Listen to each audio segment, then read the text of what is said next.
Our purpose in life is to either have that conquest over nature, discover nature, etc. Because we all need some purpose beliefs. When I look at cities, and since we keep talking in the office about ecosystems and things being emergent, right? I think cities also, in a way, are an emergent phenomenon. The question is, if they are performing in a particular way, okay, which go against certain principles of sustainability and environment.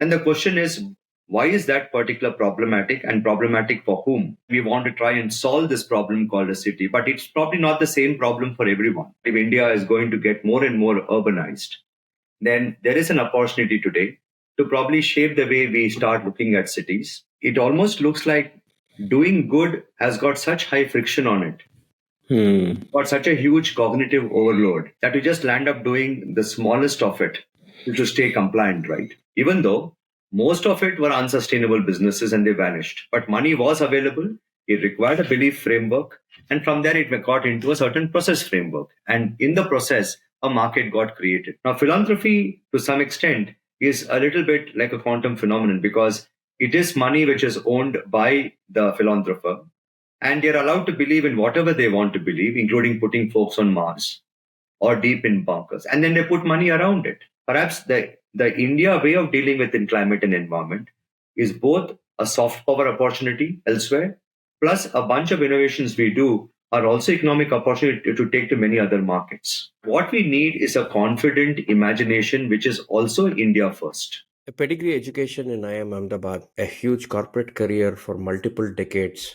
Rajiv Prakash, over the past decades, has focused on working closely with category defining founders on their 0 to 1 startup journeys. He moved on to be the CEO of Deshpande Foundation. And then at Rainmatter, he's an advisor. I spoke with him at length.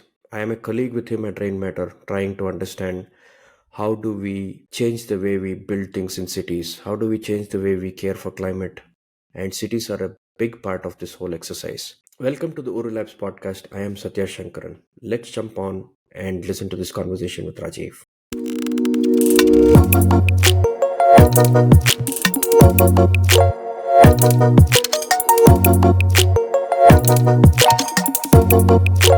Rajiv, welcome to the show. Thank you. We usually have this conversation offline, so I just thought, why not choose this occasion and have it online for the others to listen to. It goes out on YouTube every Friday. Interestingly, this Friday, when I air it, is it tomorrow? Yeah, I'm recording quite late. When I roll it out tomorrow, I would have completed 50 revolutions around the sun, and you would have done a lot more. We are all on this planet hurtling around a big helium energy object and trying to make something of our lives. And inside that planet, we have what we call the cities or urban spaces or whatever we give it a name, right? And for me, from where I am sitting, I find that most of us, after a while, start realizing, unless you are young and you're chasing some, aspirational goals and things like that, and you are in the rat race, you are in the system, you don't get to see it. But once we start seeing outside the system and understood the system, I don't know if it is a curse of knowledge or what it is. You start beginning to think that we are just not created the right system. We've created enough systems for our own good, I think, right? Between you and me and others, we have created some system. We call it the economic system. It is good. And we have created what is called currency, which is a store of value of what I have and what you have and how I value. So that's why it's also called Homo economicus, which means between Homo sapiens, we have found some way of creating a system. But do you think we have any value for non-humans? Your point is whether we really value things which are nature or non-nature. Nature, because I can see it as I'm seeing it as two, humans and nature, which is our economic system. Between us, we know how to transact, how to store the value, how to exchange the value, how to transact. That tree, how do I value that tree? I don't even know how to value that. I don't even know what is the value of that tree. I mean, I've always been told that tree has value, that animal has value, this beast has value, the whale has value, the ocean has value.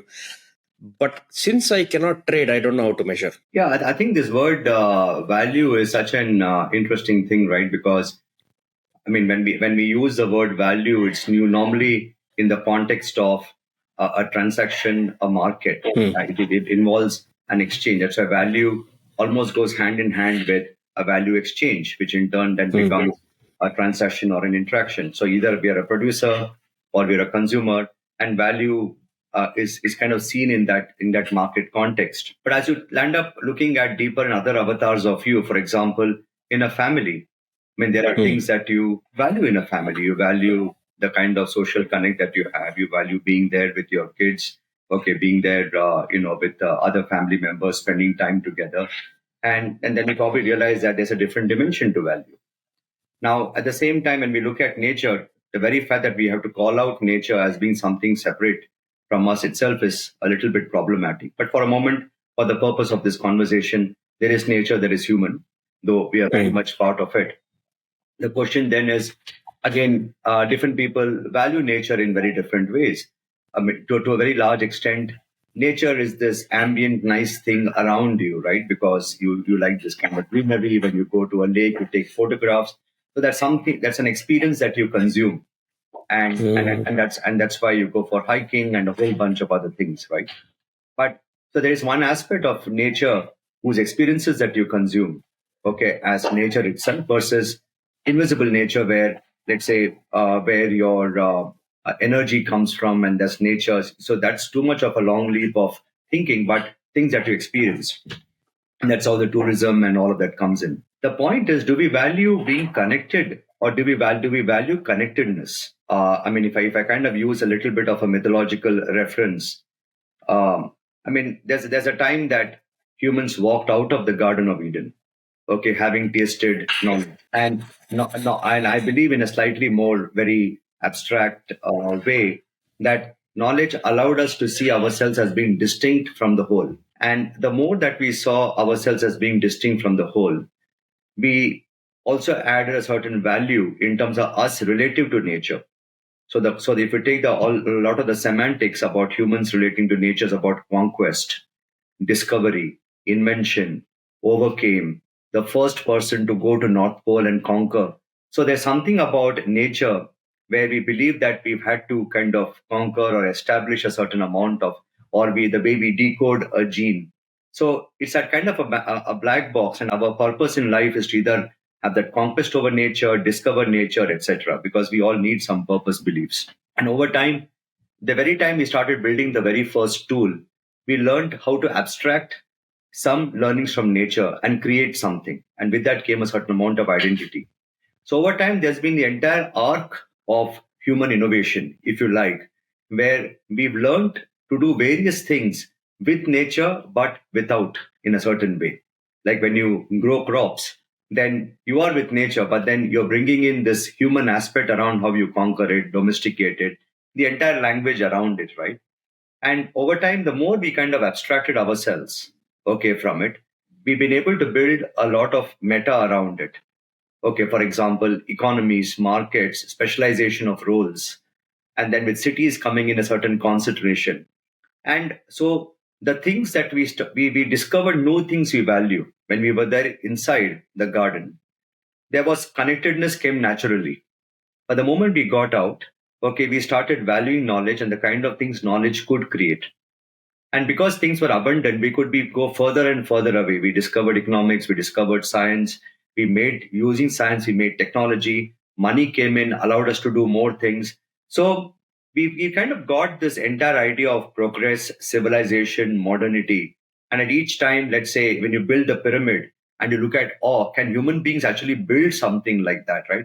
So this fascination with, like a Jack Horner effect, right? So what a smart boy we are. So this fascination with what all we could do with our imagination, our innovation, has kind of defined ourselves for a very long time. And nothing wrong with that, in a manner of speaking. So it is not, but that's almost been the human nature for quite a few millennia. As we go further and further away in it, we also discover in a way that there are limits to this particular phenomenon because we got super specialized. The things which actually are infinite, we treat them as finite, like money. You can print infinite money, but at individual level, but the things that are actually finite, like natural resources and things around us, we treat them as infinite. Now we are discovering the true character of those things in certain pockets. So now I would probably characterize that there is a certain phenomenon of almost return to Eden, where you're not valuing about what you can consume from nature as experiences and build economies around it, but somewhere over here, a certain sense coming in a few minds that should we start valuing connectedness also, while we value all the other stuff that we do. So I think the word value has got to me a bunch of these, kinds of connotations. That's a very fair point, which reminds me when you talked about evolution and conquering nature, you started independently being able to be self sufficient. You didn't realize that when you domesticated certain things and when you moved away, you thought you were being independent. And then, like, if you were to pick berries, the berries had to grow. But now you can grow the berries, so you have control over it. And so you think it is controllable. And maybe that is why as we evolve and we build our own things which are trying to mimic some of the things that we need, like movement, we made our own instruments that make us move faster with less effort, right? In terms of energy, we created our own ability of, but we know internally that we all rely on it. Every little thing that we use, this laptop, all these things come from somewhere. These are materials. The loss of value has come over time as we increasingly think we are more independent, and we don't believe these things are actually needed as much. We know they are needed, but we don't know how much we need them, so we tend to dispense with some of them. So if there is a loss of biodiversity, if there is a loss of mineral wealth, if there is a loss of natural resources, you kind of say, right now, I think we want this other system we created to continue and succeed. So this is more valuable than the other one, because this we can see, feel today, and that we seem to think we have overcome. And if we need it, it's only a weekend trip away. You can just go there and see it there and come back. Do you really think cities need to change the way they consume? Should we give up on cities? Because we know they are net consumer, they are a net aggregator of demand. They're just consuming. We don't extract minerals from the city. Of course, a few rocks here for the quarrying does happen around because there are some rocks, but otherwise we don't extract minerals from the city. We don't grow food in the city at large scales. It happens somewhere and comes to us, and we just consuming, and then we are wasting, throwing it out, putting it in a landfill, hiding it somewhere here and there. If that is the trajectory and it is only going to increase, what hope should we have of fixing climate in the cities, because they are the most damaging? Satya, I have also, when I look at cities, and since we keep talking in the office about ecosystems and things being emergent, right? I think cities also, in a way, are an emergent phenomenon. Because if a system has got certain properties, and there is human nature which also operates in the context of systems, okay, and it saw some value in taking things from nature, applying this thing we call intelligence in certain situations, and over time, a bunch of properties came together, specialization came in, concentration came in, and then cities emerged. So, to some extent, cities also are a natural phenomenon given the characteristics of systems. And what's happening, good or bad, about cities, to some extent, also a part. Because ultimately, everything has got properties. And when certain properties come together, certain forms and states manifest, right? So, much we would like to beat ourselves. But since we also operate in the system, so cities as they are today are certain emergent phenomena. And they have certain characteristics. Now, because we layered consumption, economy, and a whole bunch of things on them, there is a certain kind of behavior and a certain kind of state, right? And also such a certain belief system, because the fact that cities are good, they are more efficient, that allows more people to come to. So they exist in a certain phenomena of certain systems. Now the question is, if they are performing in a particular way, okay, which go against certain principles of sustainability and environment, then the question is, why is that particular problematic, and problematic for whom, and who values that particular problem, right? Have we suddenly started valuing this purely because we have discovered the mortality of ourselves post COVID? So in a way, it's also self-serving. We're not doing this out of grit. Tomorrow, suddenly, as a magic wand, you change all the negative effects of a city. Would we really care again about nature? We care about it because it's now turning to be something which can cause, I would say, a significant change in the way we live. So it is utilitarian, it is self-serving, it is not coming out of any great enlightenment as such. I think for that to emerge, perhaps many more things have to start happening. So from that point of view, I don't look at cities as being problematic. They are existing in a particular way, given the way we value a certain kind of life, okay, which is quality of life versus standard of living. For some people, cities are problematic. For some people, cities are still the place they really want to go to because where they come from is far more problematic. Let's say that's why a standard of living, I'm still willing to give up quality of life for standard of living. Otherwise, my quality of life, perhaps in some village where I'm forced to migrate from, is going to be far worse. Or the social systems in that are so bad and feudal that I just want to get out and I want freedom, which is what city offers me. For others who lived in Bangalore for 20, 30 years versus me coming here 10 years ago, much everything about Bangalore today has only been a decreasing quality of life because you want to come back. So it is that marketplace of different expectations, okay, around quality of life and standard of living, and trying to come to a common narrative around it. Okay, when we want to try and solve this problem called a city, but it's probably not the same problem for everyone. That is interesting because that self-serving nature of why we want to solve this is also because we are being affected by it now, and climate change is causing a loss. So when you use the word solve, we were talking earlier also about how do we solve this intractable issue while the climate problem needs to be solved for selfish reasons. We are not able to solve it for the same selfish reason that we are stuck in a system. Yes. Yeah. So the self-serving nature is both. So the only thing we are not able to relate to is it is hitting us hard. We are in denial. Our biases of what I have seems more valuable than solving something which I may not be affected by. There's a discounting bias there, right? So hyperbolic discounting happens. What I don't see today, why should I care about it if unless I am dying I can't put food on the table. So there is an immediacy need. So how should a solution look like for cities? Who should now think we need to solve this for ourselves, even selfishly? Selfishly as humans, not necessarily selfishly as my city, because that level of selfishness is also there. Cities on the coast will drown. I am not on the coast. That there are different levels of selfishness. Now we are talking humanity selfishness.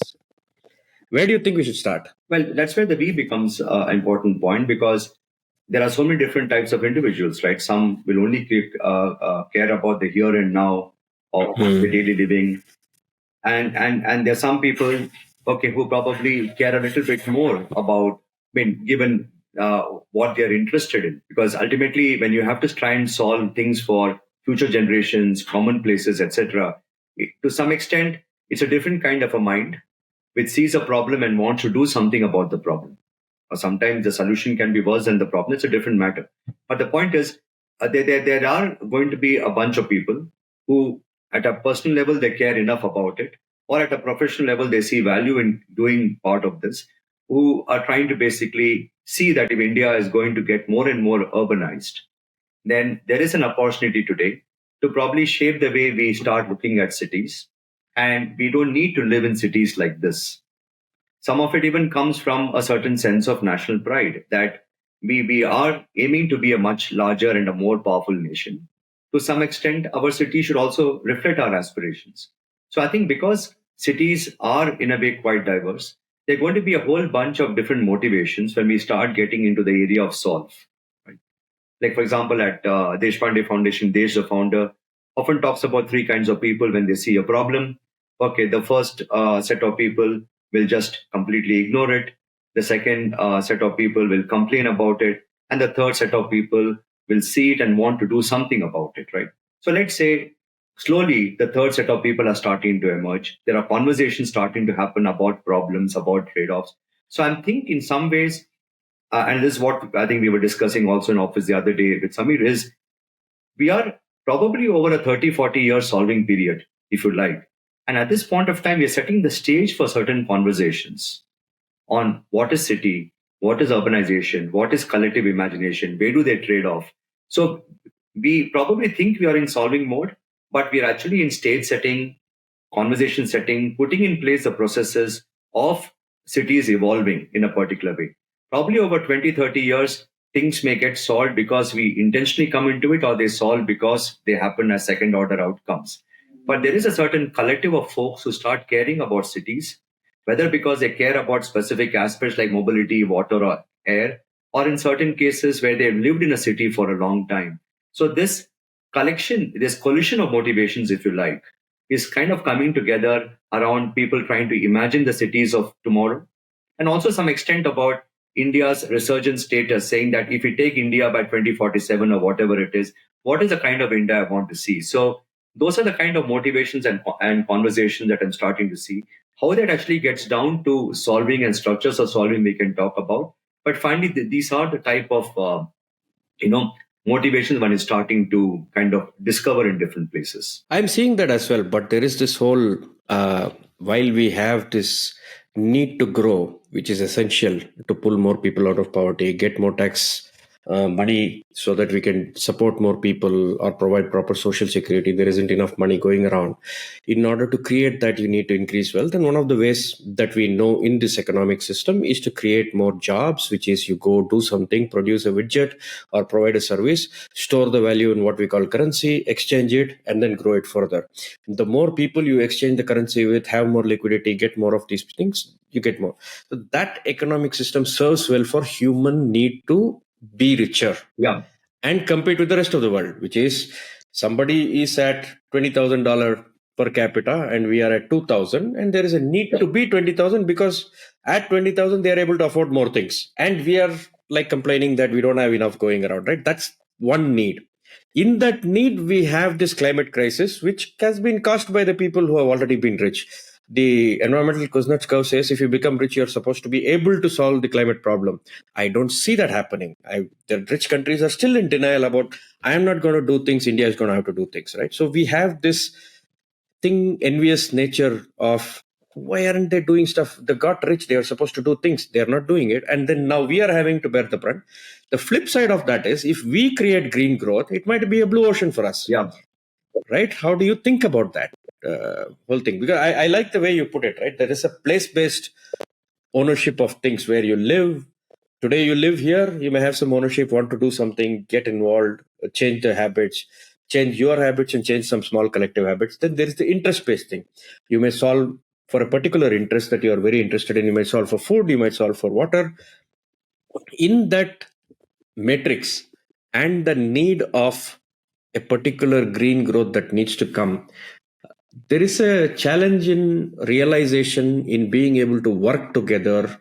We know how to work in silos because, again, we want value to ourselves, our companies, our organizations. We are afraid of collaborating because there's an opportunity cost to collaborate. In terms of, I might cede somebody else might take away my bread and butter, or we might be competing unnecessarily for things, and there are complementary ways. How do you see this collaborative way of working going forward? Because I somehow feel that in order to tackle this, if you want to bring the place-based actor, the interest-based actors, everybody together, this togetherness is not happening. I'm not looking for an ideal where everybody collaborates with everybody, but are there pockets of collaboration that's possible? Yeah, so let's talk about collaboration and the ecosystem itself, right? The first is what kind of nodes are starting to emerge in the ecosystem? Because if you're Okay. only going to go with the nodes of the past, okay, then you're trying to basically build entire future superstructures on those nodes. So if it again coming back to the motivation, because people have got this narrative that number one, India represents a different kind of an opportunity. There is nation building, there is society building, economy building at least within a reasonably large number of people today, young and old, there is a need to participate in this building rebuilding process in various ways. Okay, some probably are just kind of like equivalent of cat pictures, just putting likes and forwarding on WhatsApp. And that also is important because you need audiences. But there are a bunch of people who want to start working on problems. Either they want to take a social entrepreneurship route. Okay, probably they got enough of corporate sector, made a certain amount of saving and peace with themselves, and want to do something else which is meaningful, which they can tell their grandchildren. So the social entrepreneurship route, which can probably work through a non-profit model as a research organization, as somebody who's working the ground level. There are folks who are ending up looking at problem statements as entrepreneurs. Okay, and I want to look at doing something as startups. There are folks inside large companies who are ending up looking at them as people who can do something within the large company as a platform solving. So there is to some extent, and and I hope I'm not being over optimistic here, but there's a certain amount of change making, entrepreneurial motivation, which is starting to emerge. And some of it is starting to shape form, which also means that in addition to the nodes of the past, where there are organizations that have been around for 20, 30, 40 years, and many of them have done valuable work, there is new capacity, new capability, which is starting to enter this. So first element is in this ecosystem part of it, is these nodes appearing. Along with that, a certain belief and a certain narrative. Okay, at times it could become cynical. That's okay, but at least there is hope wanting to do something and participate. Now, once these nodes come in, then there are different motivations around collaboration and exchange. Now, if you take a typical market doesn't necessarily work on collaboration. Market works on exchanges. Now, what are the things in a market you exchange? You exchange products and services for money. You might exchange knowledge. Let's say you quit one company and join another company, and automatically knowledge moves on. Sometimes, if you're a community which has come together, then there is emotion. And sometimes there are certain communities who come from a certain cultural background who come in. So there are exchanges which happen of value. And over time it may look as if it is being collaborative, but fundamentally it is exchanging things in a particular way. And let's say that's a more natural behavior in certain systems. Now, to the extent that there are other kind of nodes over there where there is a certain need for them to preserve the kind of walls that they have around them or got built around them, the question is, how do you land up creating exchanges or forums where this kind of collaboration can happen? I'll come to that point. The second is the new nodes. The new nodes are often dealing with scarcity because they are just emerged. We are often into 0 to 1. So they need visibility. They need new business. And usually communities at stress are more likely to collaborate because there is something in the power of they coming together from an exchange of peer-to-peer connections, buying stuff together, etc. So new nodes are more keen to collaborate, and then they also have less baggage they carry of the past. And the question is, if we take some of the earlier and older organizations, or let's say government, in what ways can we open up collaboration?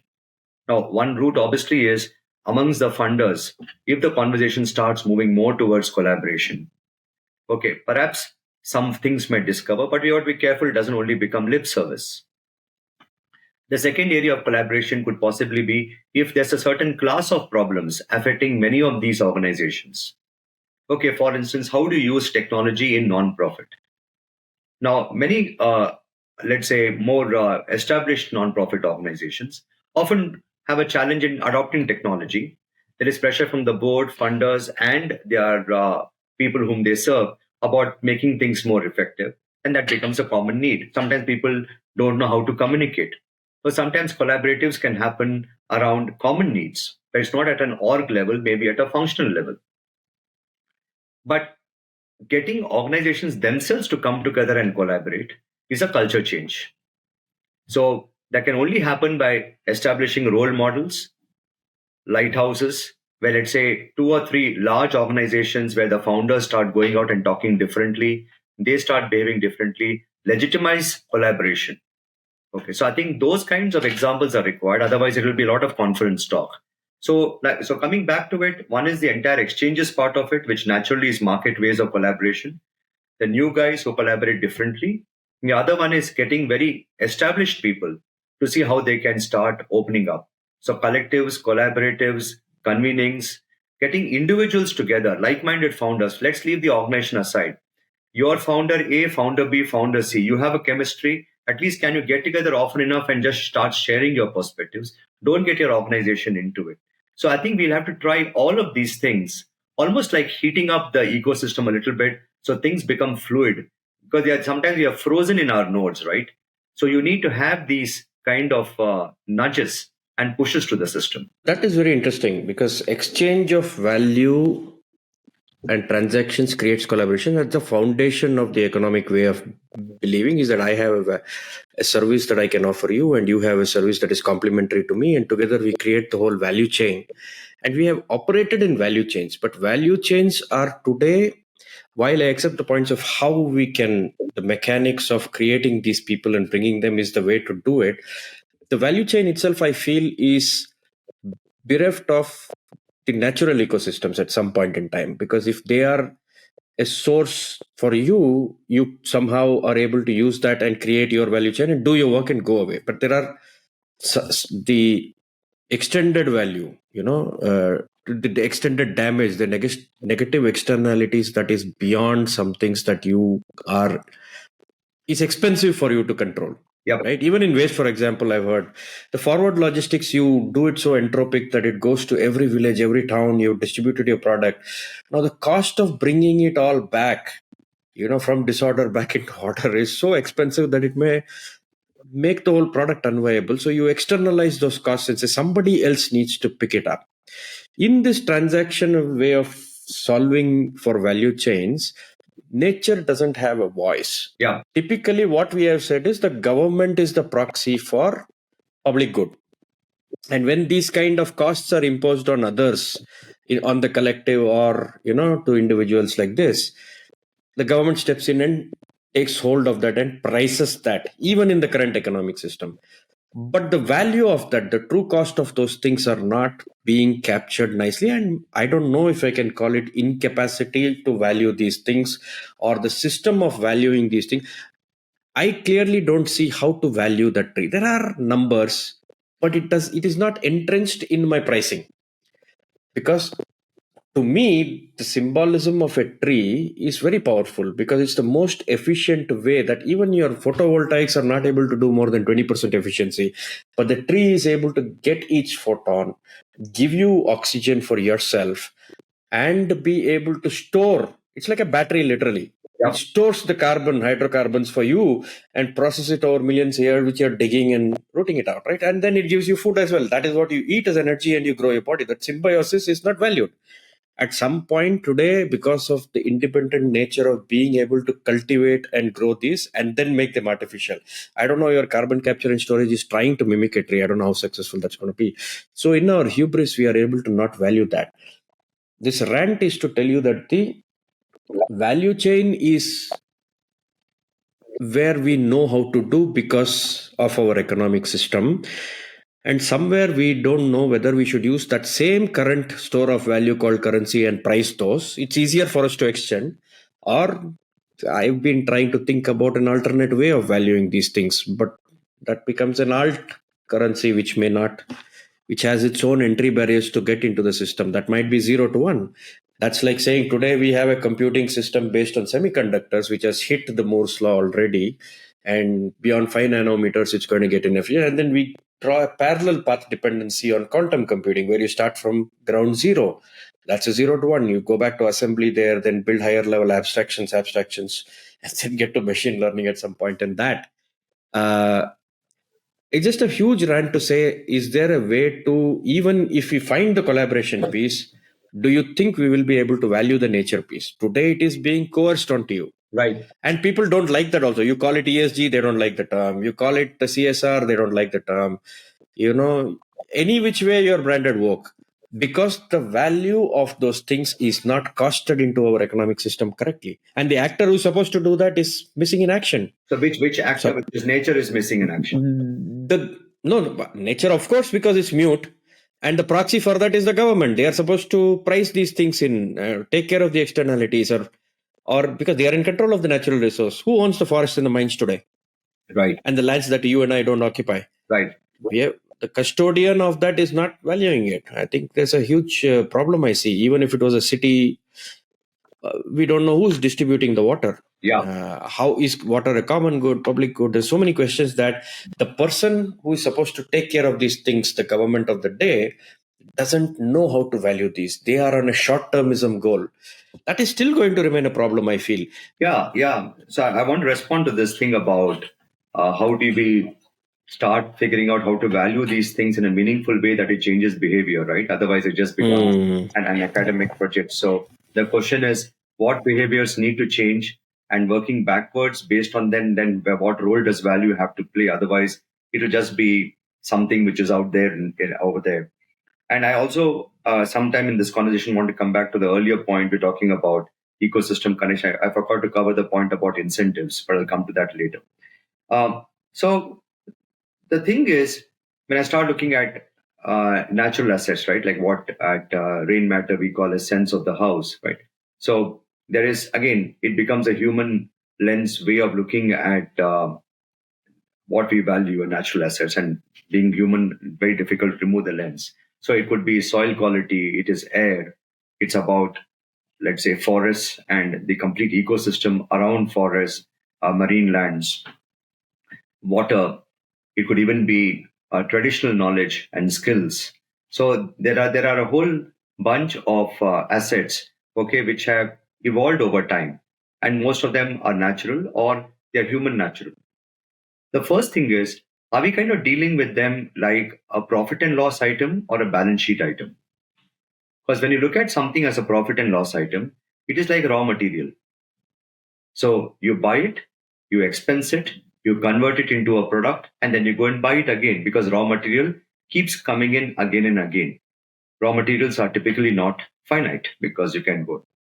On the other hand, things in the balance sheets are assets. Assets, by their very nature, okay, do tend to have a certain finiteness about them, because you try to take an asset and you leverage the asset to create something, but you don't kill the asset, because in that case you impair the asset. So, for example, if you got plant and machinery, that's an asset. You don't work the asset so much that the plant comes down and you can't process it, right? So when you have these man-made constraints of a factory, you do automatically think about scheduled downtime, maintenance, etc., because you understand how assets work, and they also fall on in your balance sheet. On the other hand, if you take assets which are there in nature, first of them, if you land up viewing them as resources and not as assets, then you're going to take them as raw material, because they anyway keep coming from somewhere else. And second is, they are in no one's balance sheet. Perhaps they are in the forest department's balance sheet, or the air in the city, God knows in whose balance sheet it is. So they don't exist. They exist in the commons or somewhere far away, which you can't even relate to. But the first thing is, if you start viewing them as an asset and not purely as a raw material, that's one way to start imagining, especially because in many cases we are discovering the finiteness of these things. Assets to some extent tend to be kind of finite, though one can say that certain things may not be so, which are more abstracted and knowledge, etc. The second part of it is, I mean, Daniel Goleman has written a very good book called Ecological Intelligence, right? One of the important things, as we'll end up becoming a more literate society, the expectation, again, this could be the rational human hypothesis, which has not been more than overturned by behavioral economics. But normally, the assumption is that you inform yourself about something when you land up making a decision. Could be a financial decision, job decision, etc. But whenever it's come to ecology, okay, or understand the materials we use, etc., we have demonstrated very low levels of ecological intelligence, and to some extent, the consumption market has tried and shielded us from that, so that we believe in certain strong marketing narratives. Now, all of a sudden, all the information is available in front of us. We have the opportunity of understanding the non-visible part of the iceberg in terms of a whole lot of consumption and production choices that we make. I mean, there is life cycle assessment and a bunch of those things that go with it, right? So all of a sudden, if we choose to see it, there is information available now, which you can call as ecological intelligence or literacy, about what are those things that are connected to what looks like the front end and back end, right? So you have the front end of what we have, but on the back end, all these things are there. So first is to be able to see it.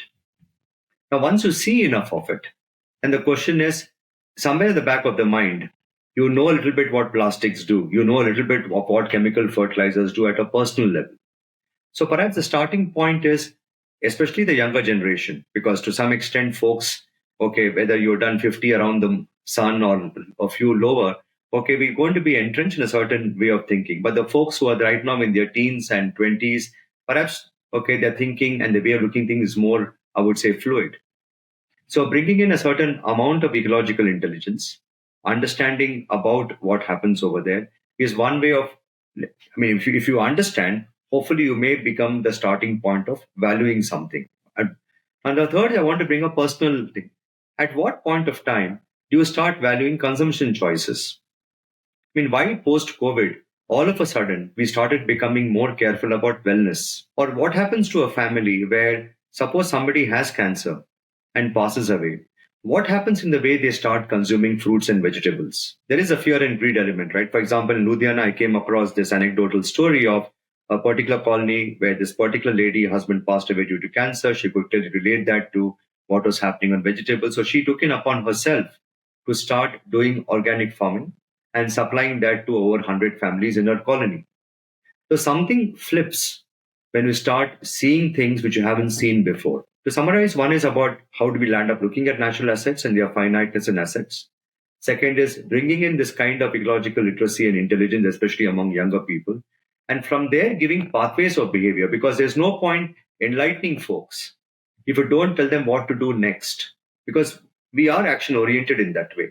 So, providing certain pathways of behavior, whether as consumers, which is the easy part, okay, or enlightened consumers like what Food Farmer is doing when it comes to read the label kind of campaigns, we have to provide those. So all of this also fits within a narrative and messaging construct. So I want to talk about that information and entrenched behaviors. They are changed by two things, like you said. One is the transactions that we engage with, and another is information itself is costly. But we know when how to get it when we want to get it. So if you're going in for a food label, I have seen a bunch of food labels and I need to be trained because I care about that. But I may not care about one other thing, maybe my water. Some others might care more about water because of some tragedy or something else, but they may not be able to do the food labels. Even there, like Morgan Housel says, it's important for people to quickly say yes, no. If you give it in probabilities, they kind of tend to fail. Yeah. Because 80% probability versus 70% probability, they're like, okay, now what? Should I yes or no? Am I supposed to just eat it, not eat it? Am I supposed to use it, not use it? Give me clear yes, no answers kind of a thing. Information being costly is important, but that you also said the other thing is nudge them to that action, which means give them decisions. I mean, they have to trust those decisions. It has to be validated. Now there is everybody on Instagram thinks they are a health expert and giving out things, right? You don't even know who to trust anymore. And in deep fakes, it's going to make it even more difficult, is that there is information everywhere and now you don't even know what to do. And in this information glut society, we are having to now introduce this information is that uh, talk about nature, think about the other things that are not valued, they are not have a seat at the table. I think we'll get to that, but you also wanted to touch upon ecosystems, because we talked about value chain and we talked about not being able to value these other things from a balance sheet perspective, looking at them as an asset. How should we view ecosystems differently from value chain, and how can that thinking come into the way people do business? If even businesses, like if I'm building a product or something, it's costly to take care of everything. Yeah. Now, of course, it's being forced on me. There's no other way. I have to do scope 1, scope 2, scope 3. Scope 3 is so entropic that I don't even know where to start. Vendor and vendor of vendor and end use and end use is that. That requires an ecosystem again of people, everybody reporting everywhere. It's like GST. I have to use an input tax credit to make sure that I am honest and claim my own benefits and then pass it back. So there's a scaling of scope 3 that will happen. How can an ecosystem emerge from a lot of self-interested actors? Some collaborations in self-interest is possible, but the ecosystem is bigger. How do you make people care? And I think the same thing is the point we spoke about consumers in the last stretch of conversation, right? I think sometimes when we try and load too much of this ecosystem view and the scope 1, scope 2, scope 3, it almost looks like doing good has got such high friction on it, got such a huge cognitive overload that you just land up doing the smallest of it to stay compliant, right? So the fact that it is complex, does it also need to be communicated in such a complex way that to understand itself takes so much of effort? And then from there, you feel that whatever you do is not going to be enough. To some extent, I think the way we land up messaging by design or otherwise itself prevents meaningful action. Whatever I do is not going to be enough. And I will never be able to get to that point of enough or even know it is enough, versus valuing whatever starting points which might exist. Like to the earlier point on individual consumers, people may have many opening points, but directionally all lead to the same. Somebody may start consuming things which are grown more naturally. Somebody may start segregating the waste. A third person may be careful about, let's say, the kind of air that they breathe or where they stay in. fourth might care more about soil. But let's say if there are multiple starting points, then from each starting point, the journey of change may lead to all those nodes. Only thing, the stations don't come in a linear way. So in the same way, if to some extent we believe that people are driven by different incentives. So if it's a large company, it will also have its own value system. And nothing wrong in, let's say, private sector actors. Not that, I mean, everybody's not bad in the way we kind of made out to be. But if you start looking at incentives, right now, so you have the private sector, you got the government, you got a whole bunch of folks from the impact sector. Then there are citizens, then there are a variety of startups and entrepreneurs, and there might be many other unorganized traditional businesses. Then there are folks who come from a political background, there are religious organizations. The ecosystem has got a whole bunch of folks participating in it with their own business as usual and incentives, and something about where they may want to do something next. Now, can you actually put an ecosystem plan where you orchestrate all of them to basically sing from the same song sheet? And it's no longer an ecosystem, right? It just becomes like a very large program which you got to comply with. So the interesting thing which I see from an ecosystem point of view is, suppose somebody is holding a certain ecosystem map and is willing to deal with that kind of complexity, number one. At the same time, has an open enough mind to be able to speak to a bunch of people and not develop this map by reading 10 books and sitting in a lab. So strong opinions loosely held, right? But then figures out that there are going to be various starting points. So let's say the starting point on the private sector could be about some people who actually look at ESG as an opportunity from raising capital, or somebody view it as a market opportunity. In some cases, the value system of the company may dictate them to do something. Sometimes the next generation, which has gone and educated overseas, which probably wants to do. So the points of motivation, okay, are going to be a little bit random. But if you were to message and provide the payload which the motivation accept and do something with it, the shoots of change start appearing over there. As far as startups go, it's about creating the problem statements, and they're always looking at the next set of. So they're making capital available, legitimizing a particular category, supporting them go to market. Those kind of aspects might be required. At a citizen consumer level, active citizenship. So I think we have spoken about how from different domains, there are different starting points just to kind of activate the ecosystem from an awareness perspective, from a doing something and exchanging and interacting perspective, and generally keeping watch of what is going on, especially watching out for positive aspects to it. Because we can drown ourselves in doom and gloom by only looking at the negative stuff. Having that intuition to look for healing symptoms, and especially that they're getting replicated.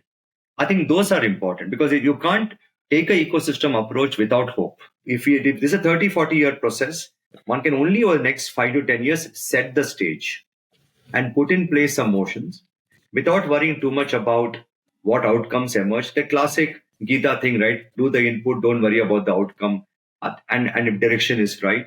I think that kind of a mindset, being able to, and you need to be an honest broker, you need to have a lot of, because solving the problems of the commons. So I think these are some of the ways that one could probably start looking at nudging some amount of change in an ecosystem. And capital is important, influencing is important, government policy is important. So you're kind of making the stone soup. But at some point, with that ethics being in place, capital allocation, how are people, whether they are putting money into businesses or funding climate action or looking at CSR, whether we like CSR or not like CSR, there is some amount of capital required to take care of commons, take care of the things that are critical, whose symbiotic need we don't seem to appreciate now, but it continues to be there.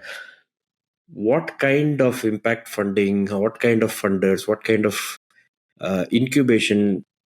VCs have short-termism, 6-year cycles, and not the long-term view. How much of that you think should change? You've been in the space a lot. You talk to founders and advisors. Yeah. Where should we? How should we think about that system of money allocation, money movement? Yeah, so I think this is to some extent like also like a category creation game at one level, right? And the second thing is I'll bring in some finance elements, okay, from a risk perspective. Value is in the eye of the beholder. And there have been various attempts where you put enough capital that you're able to create value around certain things. Good or bad is a matter of judgment. Okay. For example, 10 years ago, a huge amount of money came into e-commerce. and the metric called GMV, or gross merchandise value, okay, became the value signaler, because conventional value like EBITDA was not happening. So you had to kind of create an alt value metric. After some time, that became the currency, that not the currency, that became the metric. Okay, that became the basis on which valuation models got created. So somewhere over here, put enough amount of money to legitimize it. It entered the spreadsheets. It became the language, and then people assume that that's the way things are done, right? So when normal ways of doing P&L had to be overtaken by a venture capital way of figuring out value, because that money had to have some logic for allocation. Then somehow we were able to create that belief network along these value parameters, even though most of it were unsustainable businesses and they vanished. But money was available. It required a belief framework. And from there, it got into a certain process framework. And in the process, a market got created. And same thing with NFTs and a whole bunch of other things, right? So fundamentally, we are believing people and our beliefs affect behavior. The question then is, how do you get people to believe in the value of certain things, which we believe is actually more fundamental value versus a lot of make believe value, which happens because of money printing, etc., etc. So one aspect would automatically be the entire messaging, but messaging by itself without market makers is not a, so somebody has to put their skin in the game, money where their mouth is. Okay, to start converting these into valuable assets, doing the trade, exchange, etc. Okay, and on account of which it becomes legitimate. I mean, even if you take the entire EV business, right? Before nature became important, there was very strong economic incentives around it. And the economic incentives came because more upstream, somebody believed that electric vehicles, okay, kind of solves the fossil fuel problem. So somebody created the narrative. From there, it came down. So, and finally, now we actually have a very large market phenomenon. So, to that extent, these land up becoming market creation, category creation, but somebody have to prime the pump. Now, where does the priming come from? Either it comes from the government, because the government is a signatory to certain things, or somebody is able to create a strong policy narrative saying that India can become this hub of the world or that hub of the world, which either comes either from a pride point of view or from a GDP perspective. Or it is around, let's say, certain narrative on venture capital or other investors who see a pioneering opportunity in creating a category and then taking an early mover advantage in that, like what Tiger Global did. The third is around philanthropy. Now, philanthropy, to some extent, is a little bit like a quantum phenomenon, because it is money which is owned by the philanthropist, and they're allowed to believe in whatever they want to believe, including putting folks on Mars or deep in bunkers. And then they put money around it. So, in that way, perhaps that is the one part of capital which is so driven by a belief. For example, somebody wants to live for 200 years and they're allotting $1 million every month on just figuring things out, right? And that's going down that particular way. So I think there are different types of, when we land up doing this category creation, of how finance comes in from a human motivation, of what I would call from a greed lens, okay, and not greed in that way, like wanting to create something lens. The other aspect where capital and finance comes in is from a risk perspective. Now, you value things in a particular way. Let's say I value my house in a particular way. Now, all of a sudden, Bangalore runs out of water. So the value of my property, okay, let's say it's run out of water for a very long time, is probably going to come down to half or less. So the point is, whatever we traditionally value, if we land up changing some of the variables on the basis of which that value assumption is made, then again finance responds to two cases. Uh, First is, let's say, if you're a bank chief risk officer and you're given loans to a variety of businesses against property collateral, and a large part of the property happens to be in those zones which are basically heat affected and flood affected zones. Now, flood affected zones have a greater impact on property. So, all of a sudden, the collateral value of the loans comes down, and what you thought is secured lending becomes unsecured lending. Now, if tomorrow Reserve Bank of India does a stress test of all these guys and finds that you're doing unsecured lending, which means you have to allot more capital, the capital adequacy of the bank itself comes down because of climate. So, in a way, starting to put a certain ability to compute risk, but from finally coming down to capital allocation and some of the more traditional methods of accounting. So, you got to So there are traditional methods of accounting. You've got to introduce this variable into traditional frameworks. You can't create a new accounting framework all over, because then you're going to take another 10 years for the new. So take traditional frameworks and introduce a new variable on things which are conventionally valued. So the first part is about things where people want to create something. And the second part is about how do you start looking at what is value at risk, and then change the conversation on value at risk and capital allocation over there, right? So these are two areas from a capital point. The other one is fiscal. If the government cares about it, then how does it basically change the tax structures and incentives?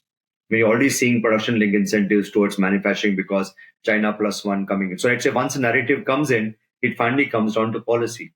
Can we help the government imagine that India is not just playing catch up when it comes to climate and environment, but frankly, this is also a huge opportunity of becoming the exemplar in the global south on how you deal with climate and environment issues.